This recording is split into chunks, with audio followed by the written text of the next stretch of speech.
जय माँ काली। स्वागत है आपका वृश्चिक राशि के राशिफल में। जुलाई माह का दूसरा सप्ताह 6 जुलाई से लेकर के 13-14 जुलाई तक के दिन आपके कैसे बीतेंगे, संपूर्ण चर्चा करेंगे नक्षत्रों के आधार पे।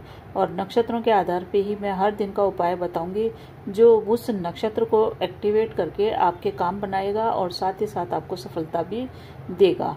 इस सप्ताह चंद्रमा की स्थिति के हिसाब से देखें तो सप्ताह की सबसे बढ़िया राशि वृश्चिक राशि है। सिर्फ आपको संडे का दिन थोड़ा सा सावधानी के साथ व्यतीत करना है और सावधानी भी बस इतनी सी रखनी है कि इस समय यात्रा होगी और आपका धन खर्च हो सकता है।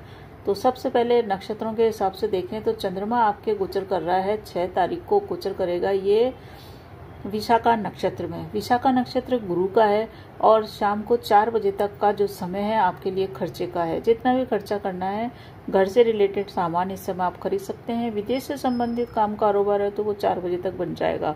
और विशाखा नक्षत्र ले रहा है जो कि गुरु का है। गुरु का नक्षत्र जब भी आता है गोचर के अंदर, हमको इस नक्षत्र को एक्टिवेट करने के लिए पीपल के वृक्ष के पत्ते लेकर के उसके ऊपर हल्दी से स्वास्तिक बना के भगवान शिव को चढ़ाएं, बहुत अच्छा आपको लाभ मिलेगा। भोजन का दान करना श्रेष्ठ रहेगा। साथ ही साथ धन की प्राप्ति के लिए कौन सी चीज आपको रखनी है, तो विशाखा नक्षत्र वाला एक्टिवेट है इसलिए डक का साइन अपने पास रखें, उसके दर्शन करें। साथ ही साथ इस समय आपके आसपास डियर रहता है या आपकी कोई ऐसा कोई डियर का चित्र अपने घर में लगाते हैं, मोबाइल में लगाते हैं, तो ये नक्षत्र 6 तारीख को एक्टिव होगा और आपको लाभ देगा पूरे सप्ताह के लिए। अब बात करते हैं कि 7 तारीख को चंद्रमा आपके आ जाएंगे वृश्चिक राशि में। वृश्चिक राशि यानी कि आपके लग्न में आ जाएंगे। लग्न यानी कि आपका शरीर, रंग, रूप, व्यक्तित्व। बहुत ही बढ़िया दिन है आपके लिए। 7 तारीख और 8 तारीख दोनों दिन बहुत अच्छे हैं आपके लिए, क्योंकि शुक्र आपके सप्तम भाव में रह करके आपको देख रहा है, तो आपके व्यक्तित्व में जबरदस्त आकर्षण रहेगा, विपरीत का सहयोग प्राप्त होगा। साथ ही साथ आप दोनों दिन माँ लक्ष्मी की आराधना अवश्य करें। माँ लक्ष्मी के श्री सूक्त का श्रवण करें। नक्षत्र भी एक्टिवेट होएगा और शुक्र ग्रह भी आपका मजबूत होएगा। 7 तारीख को जो नक्षत्र चल रहा है वो चल रहा है अनुराधा। अनुराधा नक्षत्र सब कुछ साधने वाला नक्षत्र है। 7 तारीख को आप अवश्य ही एक काम करें, काले रंग के धागे में काले रंग का कोयला बांध करके अपने धन स्थान पर रखें, क्योंकि अनुराधा नक्षत्र है शनि का। शनि के नक्षत्र के दिन शनि से रिलेटेड आप उपाय करेंगे तो नक्षत्र ये एक्टिवेट होएगा और आपको बहुत अच्छा फायदा मिलेगा। डियर का चित्र अपने पास रखना, साथ ही साथ आसपास में डक है तो डक को फीड कराना या डक के निर्मित आप अवश्य ही किसी पक्षी को भोजन पानी दें, आपके लिए बढ़िया रहेगा। नाग केसर का पेड़ लगाना और केसर का भगवान शिव केसर के जल से भगवान शिव का अभिषेक करना इस नक्षत्र को एक्टिवेट करने के लिए बहुत अच्छा प्रयास आपका रहेगा, जो आपको धन भी लेके आएगा। और धन स्थान में जो भी आपकी साफ सफाई वो इस दिन आप करें, आपके लिए फायदा रहेगा। आपके लिए ये अच्छी योजना बनाने का दिन रहेगा, क्योंकि लग्न में जब भी चंद्रमा आता है तो व्यक्तित्व बड़ा ही शानदार हो जाता है। आंखें में सुंदरता रहती है, चेहरे पे सुंदरता रहती है। आपका चेहरा इतना अधिक सुंदर आपको लगेगा 7 और 8 तारीख को कि आपको ऐसा लगेगा आप अपनी उम्र से बहुत अधिक कम लग रहे हैं। स्वास्थ्य में भी आपके सुधार होएगा, तनाव भी आपका कम होएगा। 7 और 8 तारीख का दिन एक चीज के मामले में बहुत ही बढ़िया है कि आपको कोई खुशखबरी इस दिन सुनने को मिल सकती है, तो इस दिन का बेहतर उपयोग करें। नक्षत्र को एक्टिवेट करके रखें ताकि खुशखबरी आपको जल्दी से जल्दी सुनने को मिले। अब बात करते हैं हम 9 तारीख की। 9 तारीख को चतुर्दशी तिथि है। इस दिन नक्षत्र पड़ रहा है मूल और चंद्रमा की यात्रा आगे बढ़ करके दूसरे घर में चली गई है। दूसरा घर आपके धन का है, कुटुंब का है, वाणी का है। यहाँ पे चंद्रमा ले रहे हैं केतु का नक्षत्र, इसलिए सबसे पहली जो सावधानी है 9 तारीख को वो क्या रखनी है आपको कि केतु आपको डिटैच करता है। किससे डिटैच करेगा? आपको वाणी स्थान में बैठा है इसलिए शब्दों से आपको डिटैच करेगा। आपकी वाणी में कठोरता आ सकती है और आपके बने बनाए कार्य बिगड़ सकते हैं, तो विशेष सावधानी रखें। 9 तारीख को चतुर्दशी तिथि भी है इस दिन और धनु का चंद्रमा है मूल नक्षत्र का। मूल का मतलब जड़ होता है। अपने जड़ों की ओर लौटें, अपने कुटुंब परिवार का ध्यान रखें। कुटुंब परिवार में जड़ कौन होती है? हमारे पूर्वज होते हैं, हमारे बड़े बुजुर्ग होते हैं, उनका सम्मान करें, आशीर्वाद लें। आपके कार्य इस आशीर्वाद से बनेंगे। साथ ही साथ पितरों के निर्मित 1 लोटा जल अवश्य ही आप पीपल के वृक्ष पर डालें, आपके लिए बेहतर परिणाम प्राप्त होता हुआ रहेगा। 8 तारीख को ज्येष्ठा नक्षत्र है। इस दिन रीठे का पेड़ लगाने से भी नक्षत्र एक्टिवेट होता है। साथ ही साथ रीठे के जल से या रीठे से स्नान करना, बालों को धोना भी श्रेष्ठ परिणाम देगा। बुध का नक्षत्र भी तो अभी आगे आएगा। बुध का नक्षत्र 8 तारीख को, हाँ 8 तारीख को ज्येष्ठा नक्षत्र है। इस दिन आप क्या करेंगे, ज्येष्ठा नक्षत्र को एक्टिवेट करने के लिए 8 तारीख को आप अवश्य ही भगवान गणेश की आराधना करें और कुत्ते को अवश्य ही कुछ न कुछ भोजन दें।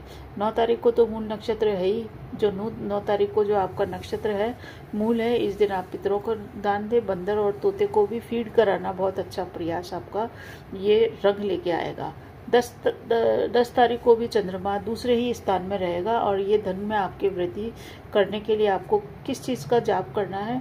नक्षत्र है पूर्वाषाढ़ा। पूर्वाषाढ़ा धन का नक्षत्र है, शुक्र का नक्षत्र है और शुक्र का नक्षत्र होने के कारण अवश्य ही शुक्र की देवी माँ लक्ष्मी का जाप करना या ललिता शस्त्र नाम का जाप करने से धन कोष में वृद्धि होगी, आपका तनाव कम होएगा और बहुत अच्छी आपको धन की प्राप्ति होगी। धन दिलाने वाले दिन जो है ना वो 9, 10 और 11 तारीख है, जिस दिन आपको धन की मात्रा बढ़ती हुई नजर आएगी।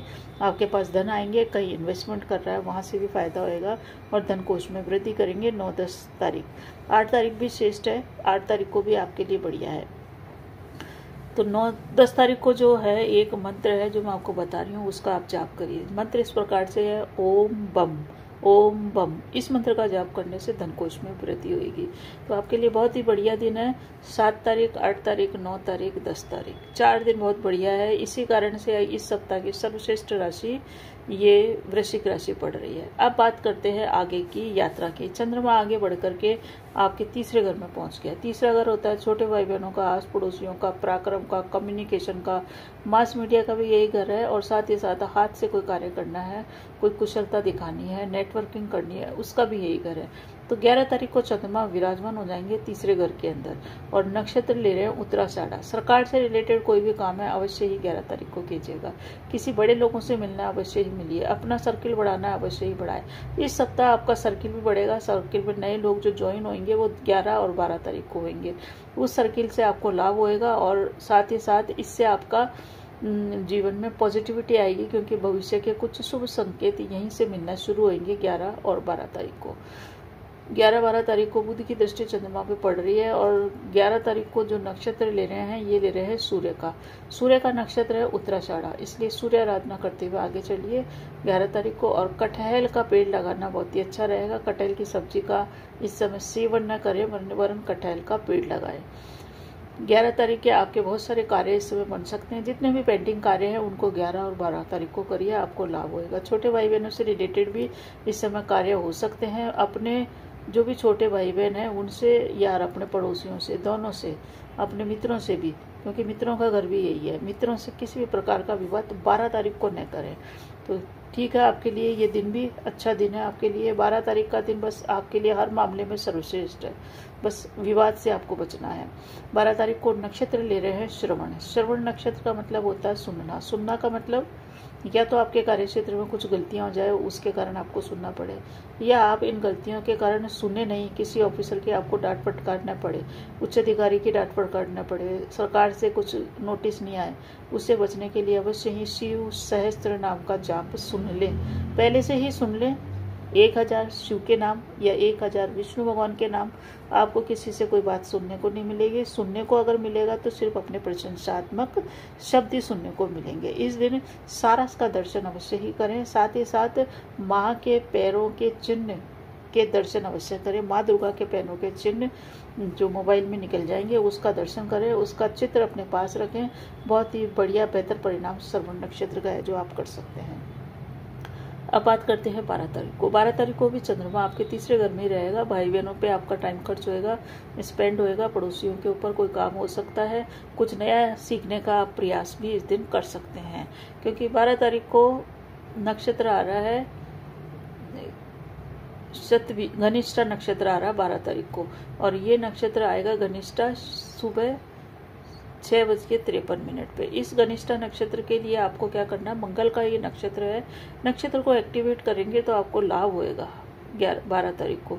हनुमान जी की पूजा करें। शमी का पेड़ अगर आप लगाना चाहें तो लगा सकते हैं। शमी के पेड़ की पूजा करने से भी ये नक्षत्र एक्टिवेट होएगा। साथ ही साथ क्योंकि मंगल का नक्षत्र है और मंगल घोड़े का भी प्रतीक होता है, क्योंकि हम अपनी पावर किस में नापते हैं, हॉर्स पावर में। तो घोड़े को भोजन देना, घोड़े के चित्र का दर्शन करना, या फिर एक चीज़ और करिए आप कि ये मंगल का नक्षत्र है, हनुमान जी के मंदिर में जा सके तो अवश्य ही इस दिन हनुमान चालीसा का जाप मंदिर में कीजिएगा। आपको कार्यकुशलता में वृद्धि अवश्य ही देखने को मिलेगी। चंद्रमा की यात्रा आगे चलती है और चंद्रमा पहुंच जाते हैं आपके 4th हाउस में, जहां पे पहले से विराजमान है राहु देव। तो 13 तारीख का दिन आपको बहुत ही शांति के साथ व्यतीत करना है, क्योंकि ग्रहण दोष का निर्माण हो रहा है, चंद्र राहु का योग हो रहा है, ऊपर से केतु की दृष्टि और मंगल की भी दृष्टि पड़ रही है। 13 तारीख को किसी भी प्रकार का तनाव न रखें, माता से संबंध सामान्य रखें, और भूमि भवन वाहन से संबंधित कोई कार्य कर रहे हैं तो बिल्कुल भी जल्दबाजी न करें। शतभिषा नक्षत्र है। शतभिषा नक्षत्र राहु का ही नक्षत्र है और राहु के ही नक्षत्र में चंद्रमा विचरण कर रहे हैं, तो नेगेटिविटी आपके अंदर आ सकती है, मन के अंदर और घर के अंदर, दोनों जगह हो। घर में किसी भी प्रकार का तनाव है, वाद विवाद है, तो उसको बेहतर तरीके से सुलझाने का प्रयास करें। हालांकि आपके परिवार के विवाद खत्म हो जाएंगे 9 तारीख और 10 तारीख को, जब ये चंद्रमा पहुंच जाएंगे आपके दूसरे घर में।